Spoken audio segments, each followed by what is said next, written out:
Hello, ladies and gentlemen, boys and girls, the world alike. Welcome back to Sends and Suffers podcast. I am your host, Mario Stanley, and I cannot tell you how excited I am to be back. All right, so real talk.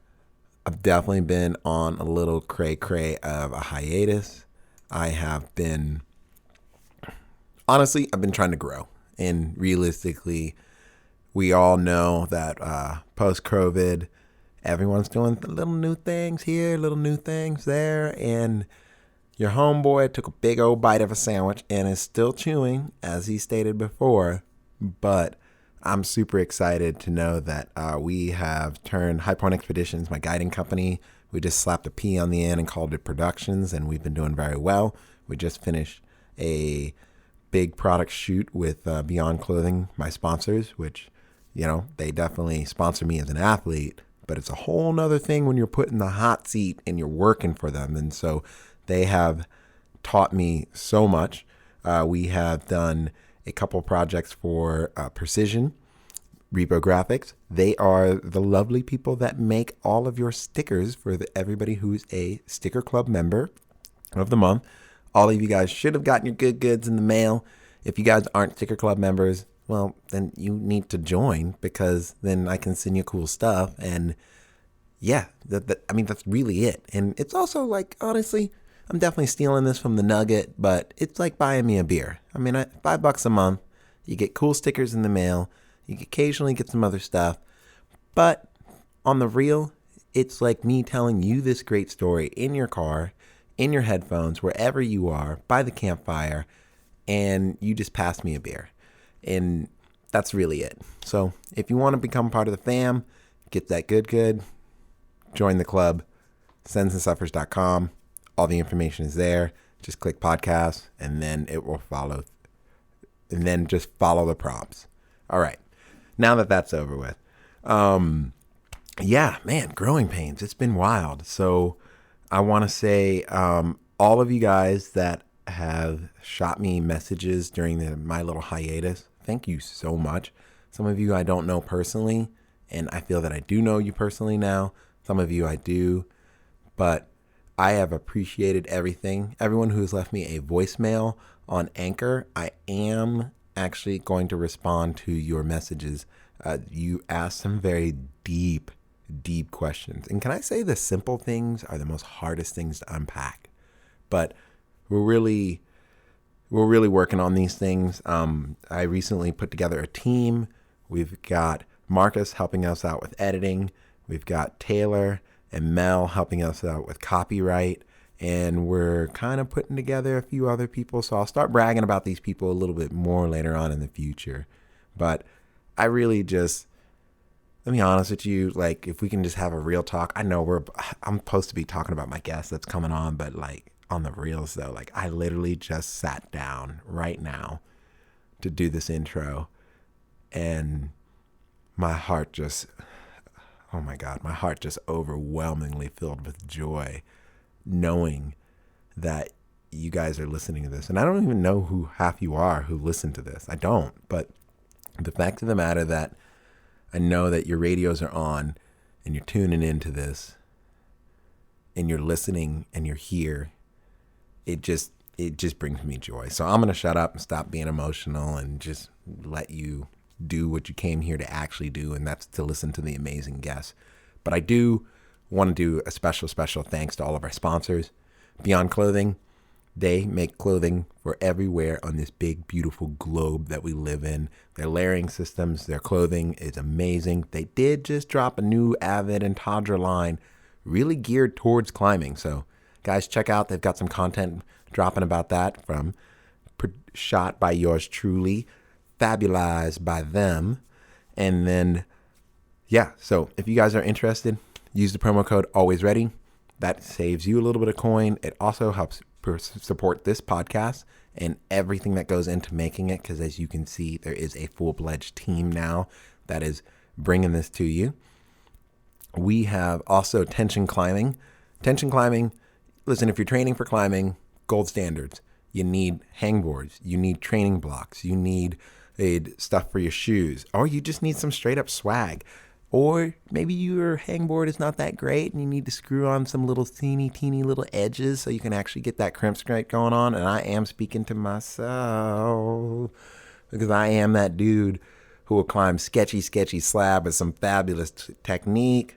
But then when it comes down to pulling on those super small little crimps, I'm not going to lie, homeboy needs to work on it. So, but hit up Tension Climbing. They will be able to take care of everything you need. And we will have an actual promo code real soon on our website. I will be putting that in the show notes so you guys can click that. You can support the podcast that way. And last but not least, our newest sponsor, Organic Climbing. They have supported the podcast and they are supporting me as an athlete to help bring some amazing content that's going to come in the future to you guys. I don't want to talk about it because I just want to do it. And so hopefully that will manifest itself sooner than later. There's a lot of things that we got to get in order. But Organic Climbing, gold standards with crash pads, chalk buckets, backpacks. I mean, you name it. They are the gold standards in climbing, outdoor bouldering, and just straight up adventuring. And you route setters too. Don't forget, they got route setting. They have route setting bags. They got little setting buckets. I mean, we got all the things for you. So make sure you guys share some love with them. And sharing love is opening up your wallet if you can do it. If you can't do it, then just go give them those things we call like clickety click, likes, follows. And make sure you follow Sins and Suffers. If you're not following us on Spotify, Apple, iTunes Music, whatever platform you're listening, do me a solid. Click subscribe, click the like button, find us on Instagram, do all the social media things, because you only got to really do it once. That's like kind of the cool part about social media. Like you really just click subscribe and follow once, and then you just get stuff in the mail, but through your phone. It's amazing. All right, I'm going to shut up. My guest today is John Brosler. He is an amazing athlete, world-class speed climber. And this conversation that we got to have today this conversation was recorded a little while ago, but it was really cool because, you know, you look at these athletes that are at the top of their game, and sometimes it's just nice to talk to them and figure out how much they are just a person and how much you have in common with them just with your everyday life. Like, we are not that far removed, even though you are a world-class stud and I'm just a brother on a microphone. So let's just dive into it. Guys, I love you. Thanks for coming back. And I cannot wait to bring all the good to you.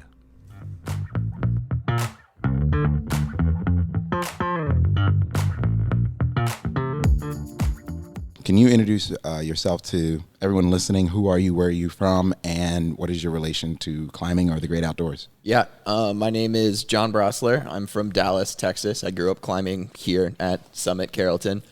I'm mostly known as a speed climber.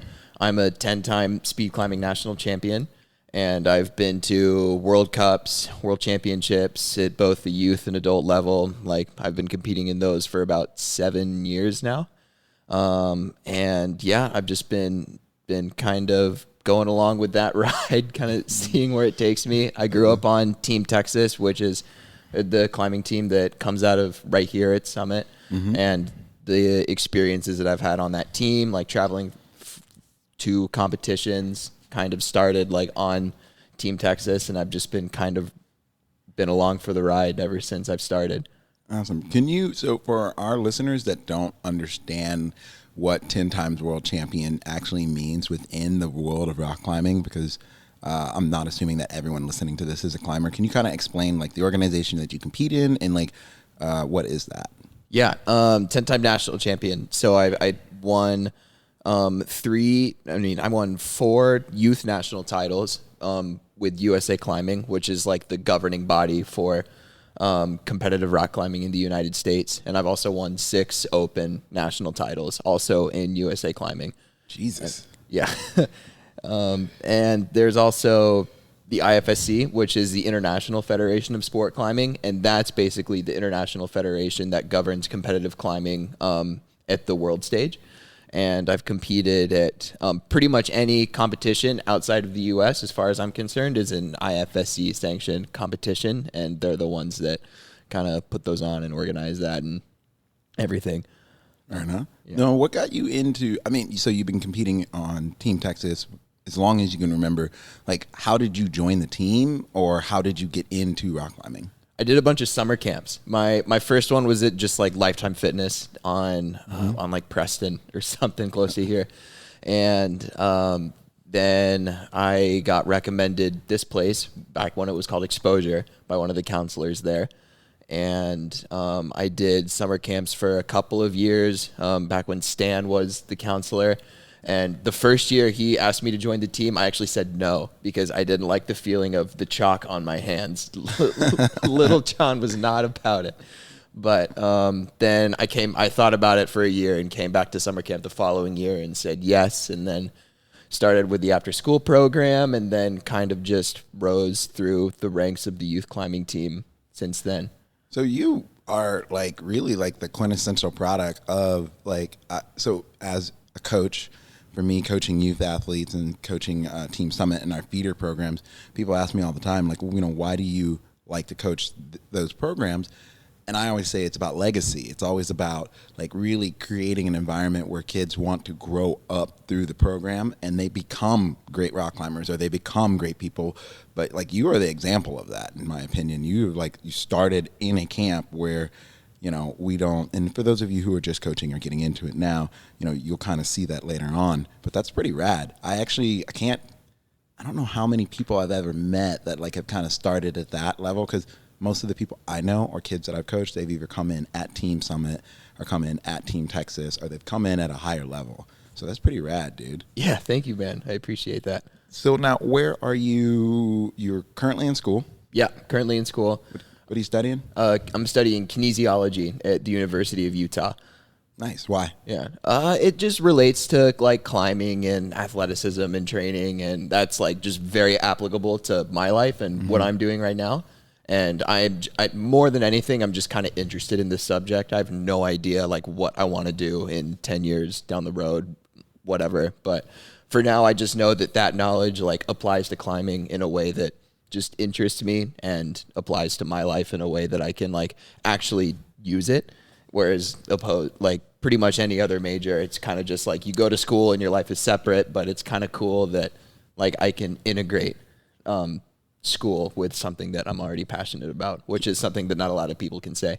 Can you give me an example of like how you've been integrating that, and then have you been able to share that with others? Or Yeah, well, I'm still kind of new in the major, I guess. Yeah, So I haven't like done too much like in-depth stuff yet. Yeah, it doesn't matter. I mean, if it's something that you could be like, oh, I can apply this, or I can, whether it's a mentality, a theory, or a practical thing. Yeah, I guess the first thing that comes to mind is like nutrition. You know, like fueling your body properly, like knowing exactly like what foods have what vitamins, minerals, nutrients, macronutrients, all that stuff, like, and what those things do for your body in order to allow some elite athlete to do what they want to do at like the highest level. Okay. Then it's just really cool knowing that like, okay, fun fact, I guess eggs have every vitamin in them except vitamin C. And so if I am skimping out on like a fruit or a vegetable with a meal, I can just go, well, if I have some eggs, then it kind of makes up for it a little bit. That's awesome. Yeah. And that's obviously just like a small example, you know, but just like kind of little things like that, and knowing that like, okay, I need to get my vitamin B so that my muscles can like contract, perform, function properly. So I can like create energy in a good way, so my body can create energy in a good way. Yeah. Have you actually like noticed the difference from when you kind of go off the rails of your nutrition and keeping on it now with all this knowledge? Like, Yeah, I really do. I've always been kind of a careful eater. My mom has always like really instilled that in me, I guess, growing up. So yeah, when I am like eating out a bunch or like kind of skimping on meals because of like, I don't know, if I'm taking finals or If I'm just like having a busy travel schedule and I just like kind of eat what's available instead of like really carefully planning out like what I'm going to eat, then I definitely notice a difference physically, like in my sleep, in my how long it takes me to warm up, how I feel after I warm up, things like that. Fair enough. Now, you're full-time school. You're not working or have any other side jobs or side hustles, do you? No, I would say I'm more of a full-time climber than I am full-time school right now. Okay. I actually just took, last semester was my first semester back after taking 2 years completely off of school, and I was just climbing. Oh, nice. Outdoors, indoors. Was this mainly obviously this was mainly I'm assuming the competition season that got basically wrecked by the pandemic. Yeah. Well, the first year in 2019, I was lucky to participate in the full season, the full World Cup season, and so I just spent pretty much the whole time traveling around the world competing there. And then that was my plan for 2020 as well. And then obviously that got kind of wrecked by COVID. Yeah. But I was lucky I got to spend a good amount of time climbing outside, which I have not really been able to do so much, either like living in Dallas or just traveling for competitions and really having to prioritize climbing on plastic. And so it was a cool kind of change of pace. I got to lead climb a lot, which is something that I haven't done too much as a speed climber, especially. So have you seen a translation in any of your speed climbing training help your climbing outdoors? And this is kind of a two-part question. Has that helped your climbing outdoors? And then what has really been, I guess, the exciting or thing that's made you most amped or you've discovered about climbing outdoors more than you have before? Well, that's a good question. I think like training wise, the translation between speed climbing and climbing outdoors isn't huge, but I mean, just like the physical strength factor is kind of the main thing. I noticed that especially with bouldering, I can really, when I'm speed climbing, I just feel stronger while I'm bouldering too. The fitness for lead climbing is like very, very different, obviously, so I don't always feel quite the same way. But with like singular hard moves and small holds and just like really burly like boulder problems especially, I feel like those I'm much better at while I'm speed climbing versus while I'm not. And then I guess the other thing would probably be the execution factor of climbing outside. Because I think that comes from speed climbing because at speed competitions you have your 2 qualifier runs, and then after you qualify for the next round, it's like head-to-head elimination style. You race one time, and you only get one chance to beat your opponent. And so there's no there's no room for error. There's no room for mistakes. Bouldering, you have 5 minutes to fall or send or whatever you want.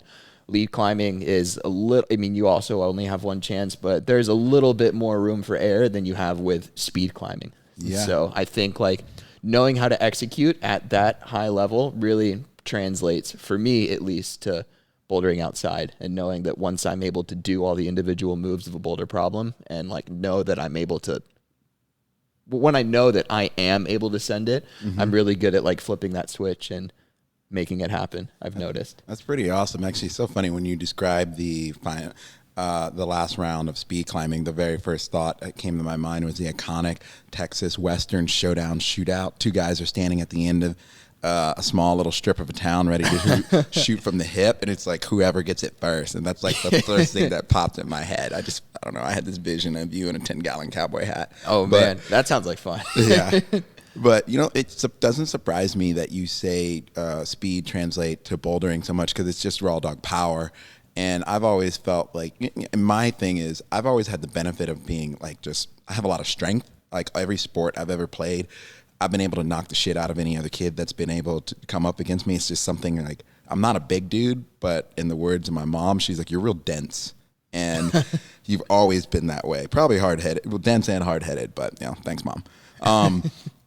But I find it funny. It's sport climbing has always been pretty easy for me. And even pushing real grades, projecting, I like the process of figuring things out and really projecting and kind of putting these things together. But I feel especially with sport climbing, you have to be fit and you have to have a lot of strength. And with bouldering, you don't have to be as fit, but you have to have power. And correct me if I'm wrong, but I've met speed climbers that, in my opinion, aren't the fittest people and they're not the physically strongest people, but they can generate a lot of power fast. Like I've met people, I'm like, I'm surprised you can't do pull-ups or overhead press or a lot of different fitness, but I watch them climb on the speed wall and it just blows my mind away. And so am I correct in thinking that that's a thing, or or am I wrong? Like, is this like a Tiger Woods syndrome where once Tiger Woods got in the gym and started training, his golf game just murdered everybody else alive? No, I mean, I'd say that's pretty accurate. I think like fitness is relative to whatever sport you do, you know? And so like, I would say that I'm a fit speed climber, but I mean, I would not say that I'm a fit lead climber because like, I just get pumped way faster than a lead climber would. But I mean, a lead climber would not really necessarily be a fit speed climber. No, I suck at it. I've been training with Merritt and it's like the worst thing in the world. Merritt is like, he was like, you're real good for like the first 5 or 6 holds, and then after that he's like, you just fizzle and you just like can't keep it together.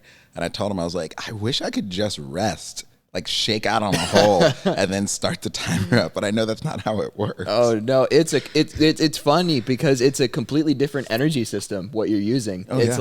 So like with lead climbing, you're like really kind of, you're on the wall for a long time, and like being able to have like that kind of fitness is just completely different from what you need with speed climbing. It's just like max effort for like what's like 6 to 10 seconds at a time, and like if you can't like perform at your max for 6 to 10 seconds without dropping off, then like you need to work on your fitness, and it's just a completely different ball game. So, just kind of before we kind of switch gears about talking about your professional accolades here, if a younger speed climber or a collegiate or anyone's listening to this, like I love that you talked about the energy systems, and I think if you could just kind of dive into that a little bit, if you're comfortable with that. But like, what advice would you give someone who wants to get into speed climbing, who's considering doing it as a part of their team sport, or maybe they're only a boulderer and they're thinking about this, or maybe they're only a rope climber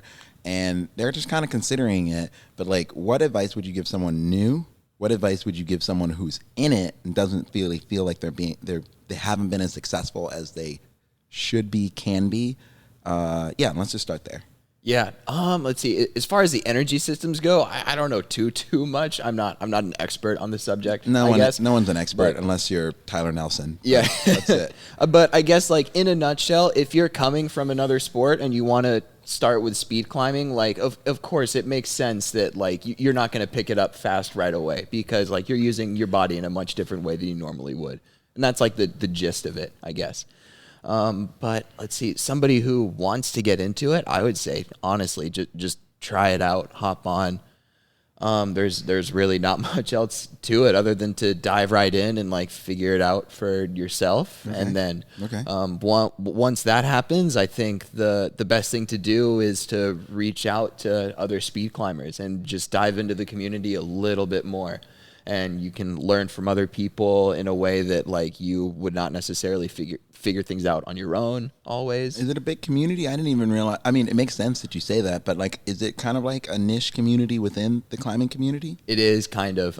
Actually, the wall at Summit Plano is one of the only walls I've seen in the country where they actually even like let the members try the route on a regular basis, which. Yeah. And it has something to do with like liability with the auto belays, and I don't know. Personally, I disagree with it because it doesn't make a lot of business sense for a climbing gym to have a speed wall, because it's a route that's only for one thing that like your average like after work climber would not necessarily be very interested in, and it's just like wasted wall space where they can put normal routes up. But I mean, blocking it off from that member base is not the way to grow the sport and get the members psyched and make it not a waste of money and wall space. Yeah, no, I 100% agree with you. If it's there, it should be used. I mean, every square foot of a climbing wall should be generating you some form of revenue. And if it's not there, that. And then if let's say someone's been in the sport for a while and they're just not seeing success, I guess, is there a process by which you do to kind of like self-assess, or is this once again just reach out to the community? I think reaching out to the community is probably the most beneficial. But I mean, like, of course, like once you know what you're looking for, there's like video analysis, there are like fitness drills, and like kind of just like a lot of like workouts that you can do. I would say the training for a typical speed climber is a lot closer to the kind of training that a track and field athlete would go through before, as opposed to like a lead climber or a boulderer, where a lot of their training is very climbing specific, because the speed climbing route, like once you're climbing on it, there's not a lot of like extra like.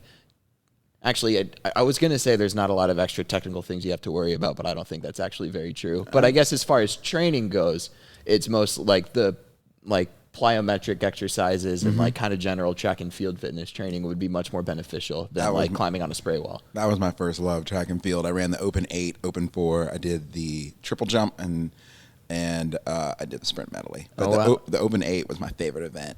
It's the worst event ever. It's 2 full laps.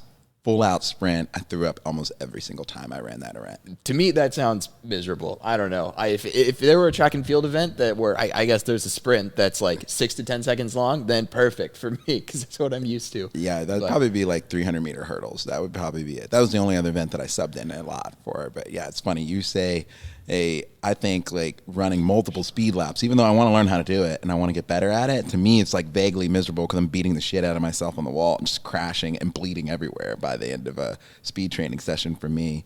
And if someone's like, get on a track, I need you to run full 2 laps. I'm like, I love it because in my mind, also the 800 is more psychological than it is anything else, because when you're running that event and you're coming around the corner in your second lap, the trick is always to try to make the person that you're running against kick early. Like you want to make them kick early. And so one of the techniques that we would do is we would just breathe louder. So they would think that we're closer on their heels and that person would kick.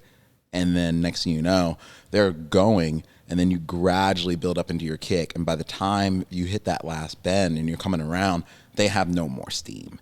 And so it was either that or sometimes it was just like you knew this person was fast as hell and you just need to run like a bat out of hell and get it. But that's just kind of the difference. And I guess I'm assuming that doesn't really play in speed climbing. Like you guys really aren't looking at each other. You're not even concerned that the other person is there. I'm assuming the goal is to block that person out. Yeah, definitely. When I'm performing at my best, I'm alone on the wall, basically. And I think that's like, for me at least, and I think like for most people too, that's like the best way that they can perform at their limit and at their best every time.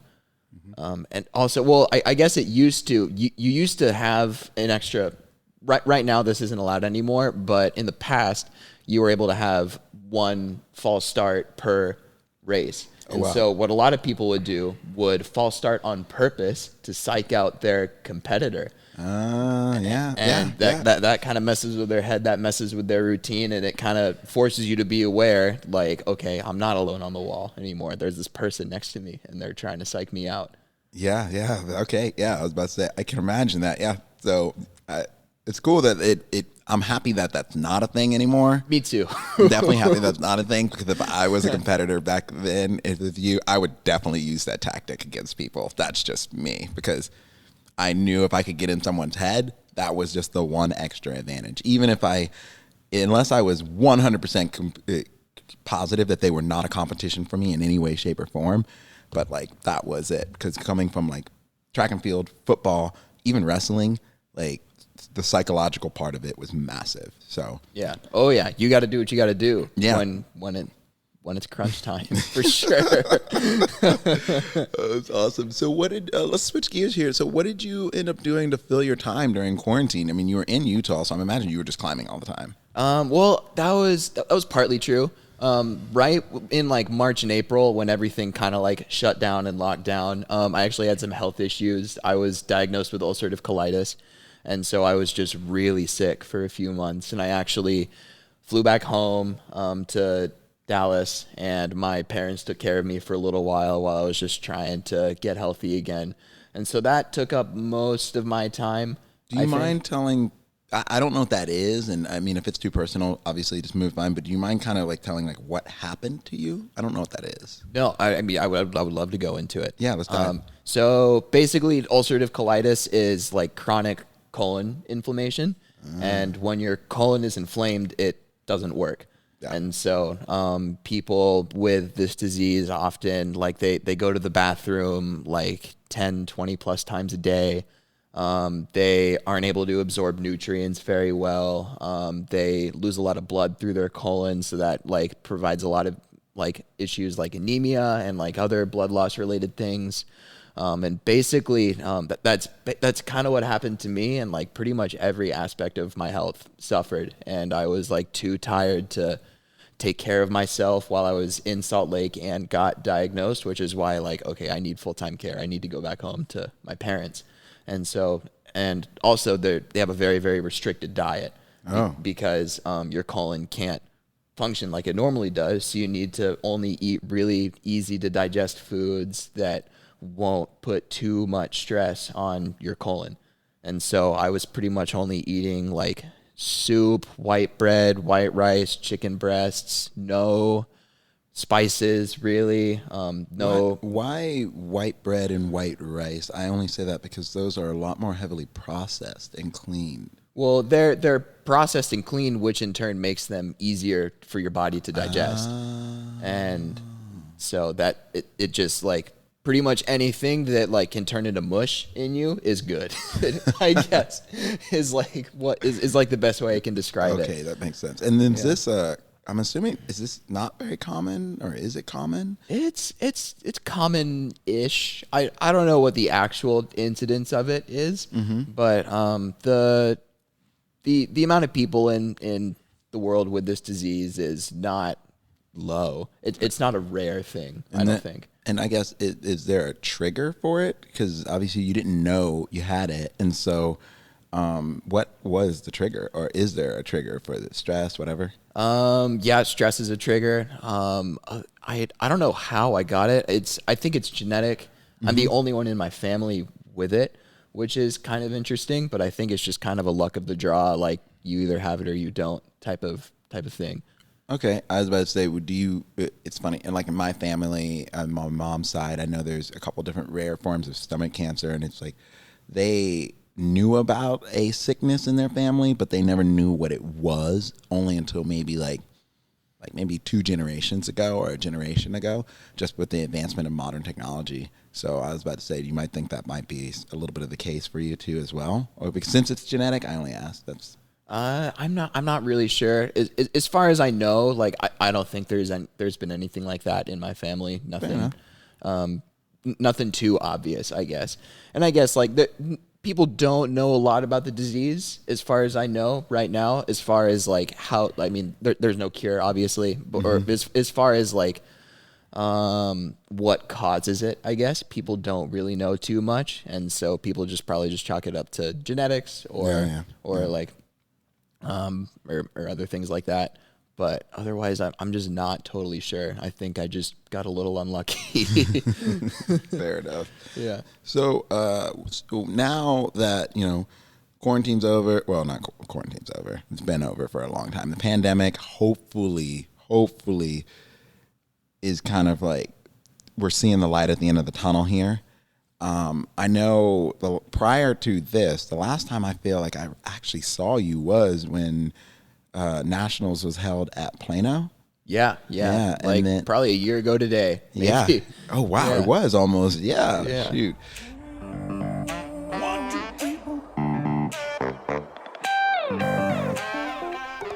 All right, ladies and gentlemen, I just wanted to pop in here one more time. And I want to thank you guys so much for listening to Sends and Suffers podcast. It means a lot to me that you guys are taking the opportunity to listen. If you haven't already, please join the sticker club. You can go to mariostanley.com. You can go to sendsandsuffers.com and follow the prompts. Join the club. Support this podcast. Support us also by subscribing, clicking the likety-like buttons. And remember, you only have to do it once. After that, it's like getting regular gifts in the mail. All right, I'm getting out of here. Enjoy the rest of the show.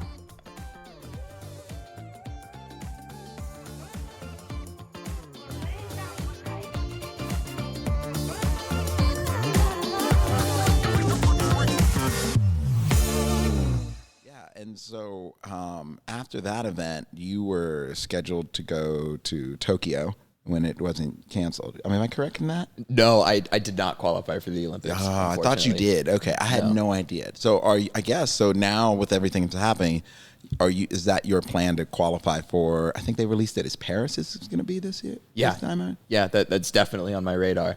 Nice. And especially now because in Tokyo it's a combined event, right? Competitors have to do bouldering, lead climbing, and speed climbing, and they have to be good at all three for like one medal, I guess. But in Paris, speed climbing will be separate from bouldering and lead climbing. Oh, I didn't know they split it up. Yeah, they did. And so Is bouldering roping still together? so the new combined is bouldering and ropes, yeah. Oh, okay. I was wondering about that because I was watching everybody and people were getting wrecked from that last format. Because I remember thinking about it, and I was just like, I could see combining bouldering and rope. That makes sense to me. Speed climbing is just, it's another monster all in itself. It is, Yeah. for sure. It made for some long competition days, for sure. Yeah, talking about energy systems before too, you'd be wiped after that because what, it was speed one day and then rope and bouldering was the next day? Or was it all on the same day? I don't remember. So when they do the finals, it's all in a row. So they start with a speed elimination round, and then they do a bouldering round, and then lead climbing is last. And it takes like 4 hours or something. It takes a long time. That's rough. It's like it feels like a training session. It feels like a hard training session competing in that event. Nice. So now what are you doing to get ready for that? I guess what is the next event or qualifiers that you've got to do to get ready and get yourself in line to do Paris? Well, it's not for a few years, and so people are kind of starting to like assess like, okay, what is the best way to qualify the best athletes for both the boulder lead combined and the speed event in Paris. And so this is like kind of the first year that's going on. So there's a team selection at the end of March, a team selection event, and I'll do that. I probably won't do bouldering or lead, but I'm going to compete in speed there because I think in order to be competitive for the speed climbing event in Paris and for the World Cup season between now and then, I'm going to have to focus solely on speed and specialize, because that's what most of the climbers around the world are doing who are speed climbers. Okay, that makes a lot of sense. Well, dude, I'm psyched for you. I hope that it pans out, and I hope that it works for you. And I'd love to see you out there competing. I mean, God will only tell what happens, but I think, you're Texan. I think you can come there and slap some people in the face. That's just my feeling. Thank you. I certainly hope so. Oh, that's fucking awesome, man. So now, outside of you mentioned you're in school doing kinesiology. Not really sure what you want to do with that. Do you have, and we've talked about your professional goals and things that you're doing, but do you have any personal climbing goals that you're moving towards? And then do you have any personal goals that are non-climbing, non-outdoor rock climbing related, just out of curiosity, that you're trying to work towards? That's a good question. I mean, my whole life has been kind of centered around competing and all that stuff. It's been like hard, or not hard, but like not really on my radar to think beyond that too much. But I guess, let's see, as far as, I think all of my personal goals are still pretty much competition related at the moment, because that's where like most of my psyche is. And I think like while I'm like kind of in my 20s in the prime of my life, that's like the thing that I want to take advantage of as much as I can.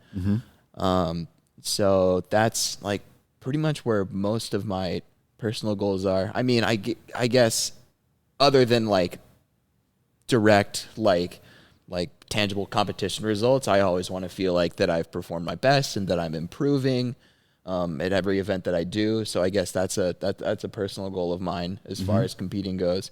I think it'd be really cool to become a much more well-rounded climber, which I think I haven't been able to do too much because of speed climbing. I tried to a bit, and I feel like I kind of succeeded while I was training for the combined and trying to qualify for Tokyo. But I mean, it's different training for the competitions, I guess, than like climbing outside and becoming a well-rounded climber in that realm. What was the marker that helped you realize or made you feel like you succeeded partially or all the way in that? Just because I was training for all three disciplines at once, which I had normally never really done before.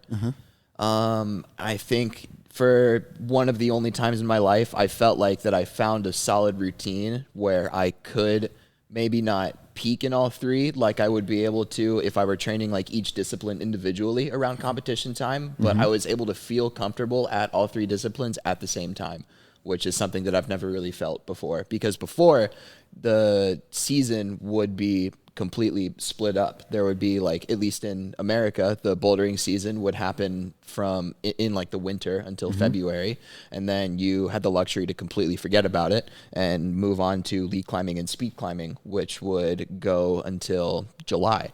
And so that was something that you never really had to worry about doing, training and competing in all three at once. There was also the Olympic qualifier event in Hachioji, the World Championships in 2019 that I got to do. And I was pretty happy with my performance there in at least lead climbing and speed climbing, which are the two disciplines that I would normally not put together as being happy with my performance in, I guess, just because they're so different, you know. But I guess I say that because the bouldering round at those international competitions is a completely different animal. It's so hard there. But the lead climbing, which is something that I was not expecting to do very well in, I ended up doing very, very well in. And speed climbing, I was pretty happy with my performance as well. And so I think that competition, along with just how I felt in all of the disciplines at the same time, was the marker. Fair enough. Yeah. How do you handle, I guess, it's just, you know, I don't know how to say this, but I just kind of spit it out. But like, you've been very successful in your career. You've been very successful. It's obvious that, and you've like had a lot of wins. You've had a lot of things that really helped you out. How do you handle, or what do you do when it's not successful? It's hard. It's really hard. It's something that I still struggle with, honestly. And it's something that I feel like I would still, well, I mean, I am still struggling with it, but I think it's something that I would have needed to take a step away from competitions, which thankfully the pandemic provided for me in order to figure out how to solve on my own. And before, like, I mean, every competition like is just totally tied to like your self-worth in a way, which, and that's a mindset that can serve you to an extent, because it helps you. Yeah, it helps you try hard. It helps you like really focus in and like train and just like put all of your mental and physical energy into one thing, which is kind of what you need to do in order to be a full-time competitive professional athlete. 100% agree with you. But I mean, it's not a sustainable way to think. No, it's not. No. No. You'll burn out so fast, and it's hard emotionally. And I can say this for myself personally, like obviously I have not done any competition circuits like you have, but I would equate that to, I have a very, very, very short tick list of routes and big routes, multi-pitch, and things that I've wanted to do around the world. And for a long time, I was doing very, very well with knocking these things down. And you have to really kind of like wrap your whole world around it. And for me, it was always a very hard thing, and a hard thing to do. And I'd actually like to, once I'm done with this, I think I'll formulate the question in my head. But it was always a hard thing for me to only wrap my self-esteem in this task, in this endeavor, and not my self-worth. Because for me, if I wrap my self-worth in it and I didn't do the route, or I can't, and we're basically doing the same thing. We're flying halfway around the world. We're spending all this money. We're spending all this time. We're training. You're running solo. I have a partner that I have probably harebrained, schemed, lied, cheated, stealed, done whatever I can to get them to come along, because they're like, yeah, we're going to do something. It's great. And all my friends know now, the more casual I am about the route, I'm like, it's going to be great. You'll be fine. The scarier it's going to be. And they generally say no. So I got to come up with a new tactic. But with all that being said, I have struggled for a long time. Like, if I don't do this route, am I less of a climber? Am I less of a person? And even as a coach, I'm like, do I even know what I'm talking about? Because I'm coaching other people, I'm helping other people, and now I'm not even being successful. And I would always try to push away my self-worth and more so my self-esteem, because I don't know, for me, it's always been like my self-esteem, it is steam. I can look at it, it burns, it's here, it's there, it goes. But my self-worth is like a tree. It's planted. I can't get rid of it. And so I guess what I'm saying, what the question I'm going to ask is, you know, you, and I'm very curious, you use that word, particularly your self-worth in that, like what is the recovery process, or what is the process of like you do when you don't win? Like how do you treat yourself? How do you make yourself feel better? How do you love on yourself to help yourself continue to move forward? I mean, like I said, it's really tricky, and I still struggle with it for sure. But I think depending on the context, there are like a few ways you can like kind of cope with it, you know? Like if there's a World Cup that doesn't go so well, I can go, oh, well, there's another one next weekend and I'll do better.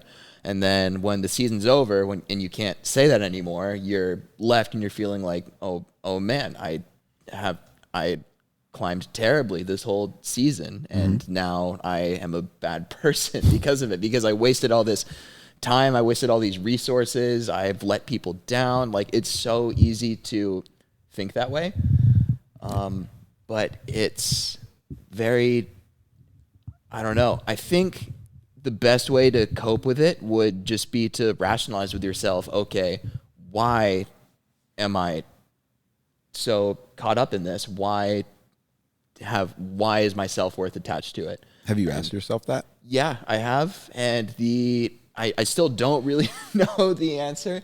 Do you know how it makes you feel? Because I say this a lot of times to the kids, like, I don't expect you to know the answer, but I do expect you to have a sense of how it makes you feel in your body. Yeah. It makes me feel, oh man, it's pretty indescribable, other than just like it makes me feel depressed, honestly, when that happens.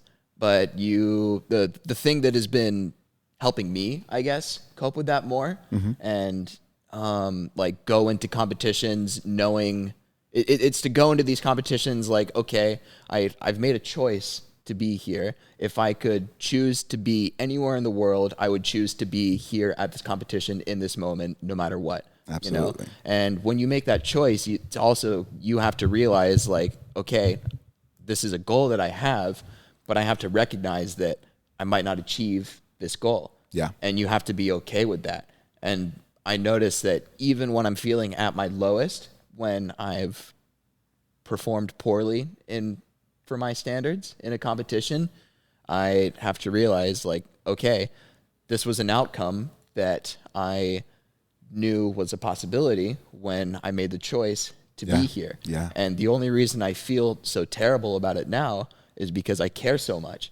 And if I didn't care, then I wouldn't choose to be at the competitions. I wouldn't choose that it was a goal worth pursuing, even though there was a risk of failure. And I think just keeping those things in mind has been the most helpful thing for me in like really staying grounded and rationalizing why I'm doing what I'm doing, even though it makes me feel just like totally terrible sometimes. Rock climbing is a bitch. Yeah. Yeah. I couldn't have said it better myself. Oh, man. Yeah, I've always said rock climbing is like a dating relationship. Like, if you ignore rock climbing for a long time and you come back to the gym or that and you climb, it's like kicks your ass and it makes you pay for it. Oh, yeah. And if you don't, even when you're in the midst of it, if you're not giving it the attention that it needs, and I want to preface this that like it needs, and it's really weird because like rock climbing, it's an inanimate object, it's a wall, it's a thing, but it is directly it is determined by your relationship that you choose to have with it. And you have to foster that relationship, whether it's competitive, whether it's just going outside and rock climbing, whatever it is, but you have to keep that going. And it's one of those things that I think it just makes climbing a really beautiful thing. Climbing is a huge amount of self-exploration when you let it be there. It can be this thing that you just do with your homies and your friends, that you go to the gym or you go on the weekend and just, be the casual climbers. I like to call them, the social clippers. They just go outside, clip some bolts. They'll probably climb a little bit. And that whole group all usually climbers at the same level until one of them decides that they actually want to try harder, and then they usually pull the whole group up. So just wondering, do you feel like, and this is just more of like a curiosity question, and I'm trying to put the hat on as a youth athlete. I'm hoping youth athletes will listen to this. When they get older and in college, and either they are still competing or not competing, my question is do you feel like you will be able to transfer this into your outdoor climbing, and from the perspective of talking about like self-worth and how to like heal yourself?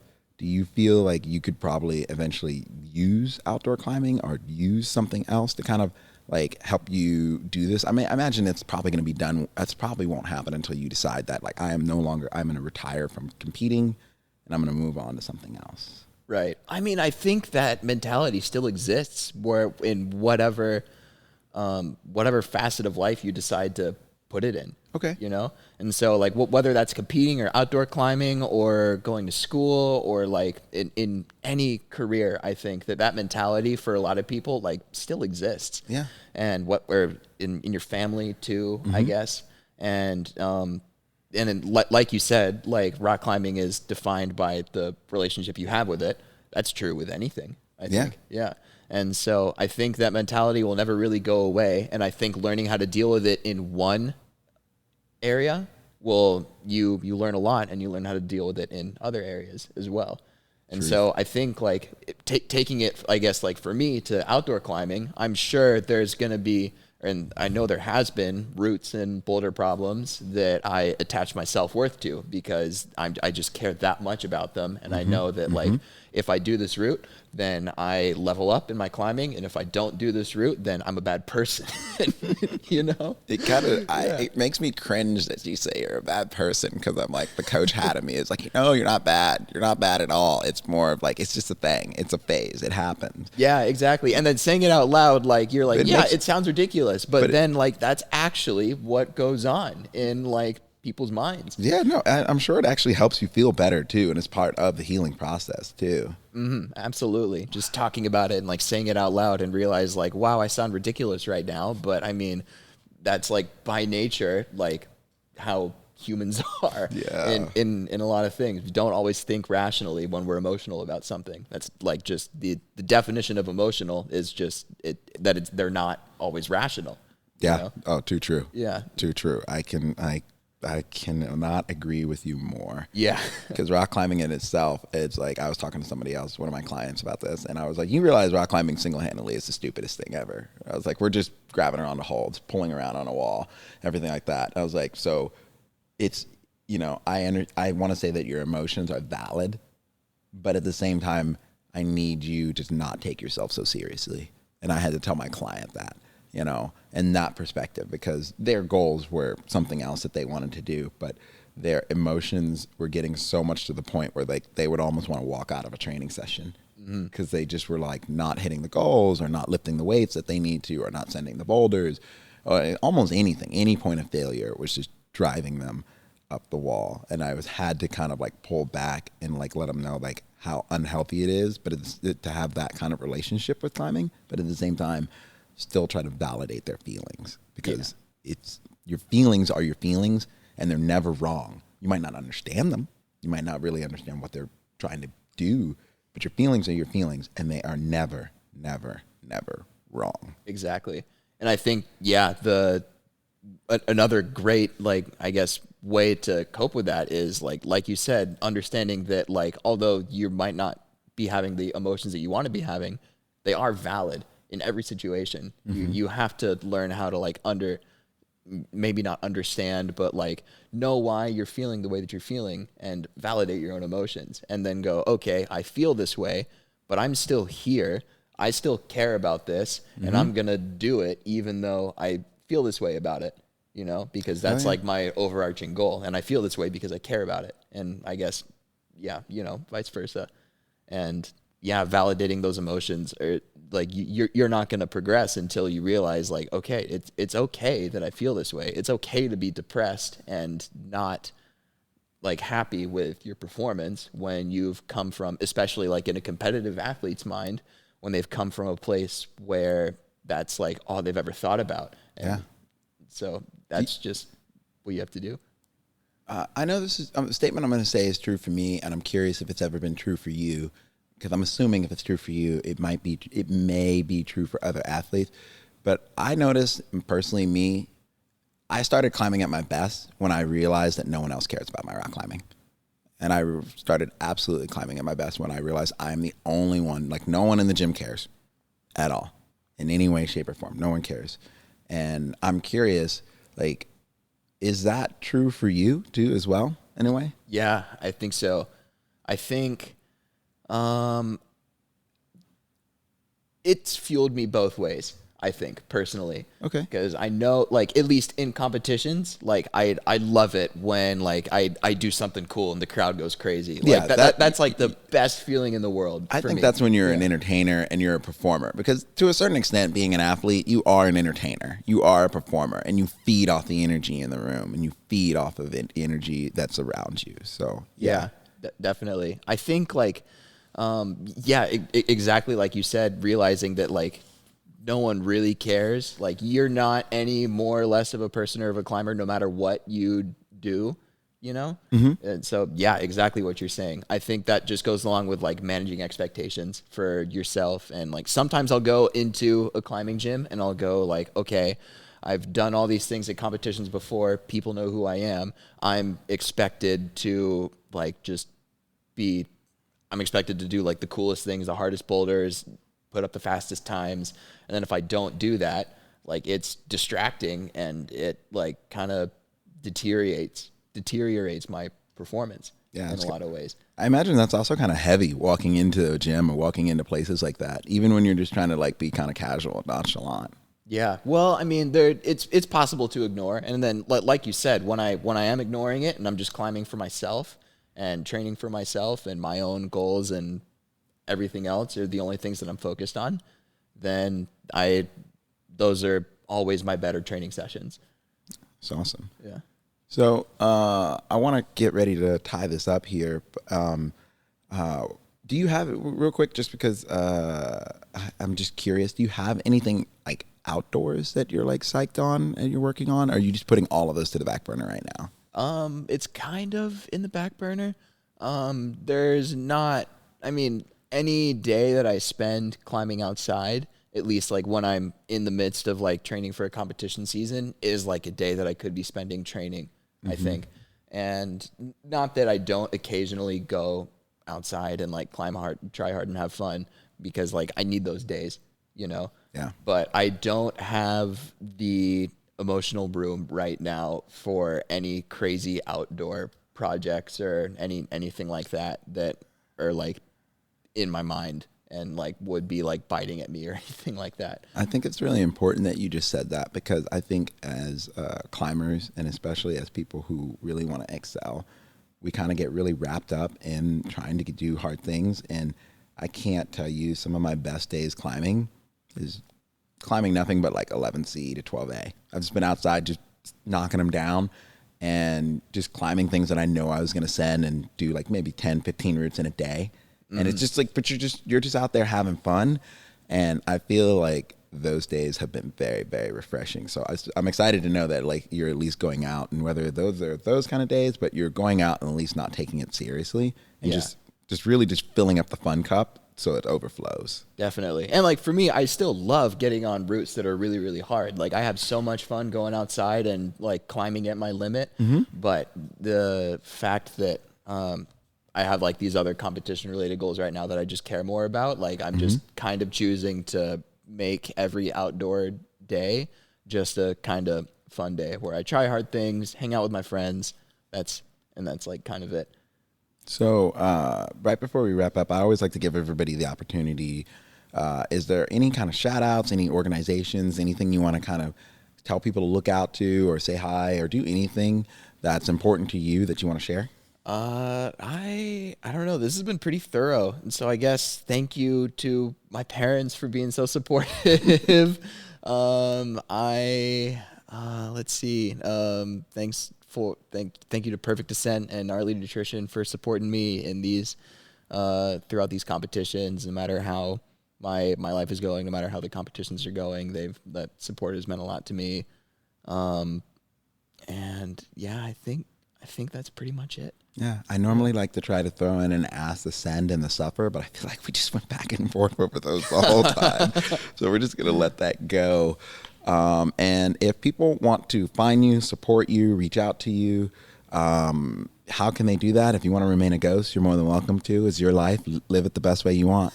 Oh, man. My Instagram handle is just John Brosler. Facebook, just John Brosler. There's not a lot going on either of those at the moment, but okay. If people are curious, then I'm on social media. All right. Yeah. Well, thank you so much for being my guest. I know we've talked back and forth for over a few years of trying to have this conversation, and I've always admired your career. When I started coaching, I knew about you, and this place was still Exposure, and then once Summit kind of acquired everything in the area, I was always the best way I know how to say it is like, you know how like when you're in the elevator and there's like a tune that pops on and you know that tune and it's just like, oh, it gets your attention. Like I've always watched your career in that capacity. Like anytime I hear about you or I see you, I've always like tried to tune in that moment. And I'm very excited to see where you're going to go. I'm very honored to have this conversation with you. And I hope you do well in all your competition seasons. And, you know, I feel like I need to say this from the bottom of my heart too. I hope you do really well in all your competition season. But you said you're at like in your 20s at the peak of your life, and I'm 36 now. And it's funny, I'm climbing stronger and better than I ever did in my 20s. Granted, we have two different aspects of what we're going about it. But I hope that you actually can, maybe in 10, 15 years, we can have another conversation where you are having the second best peak of your life, reaching other routes, reaching other things, doing other things, whether it still be climbing or not. But I'm very excited to see where you're going to go. And I hope the best for you. And I want you to just, like Texas boys, go in there and knock those bitches down. Oh, thanks so much. That means a lot.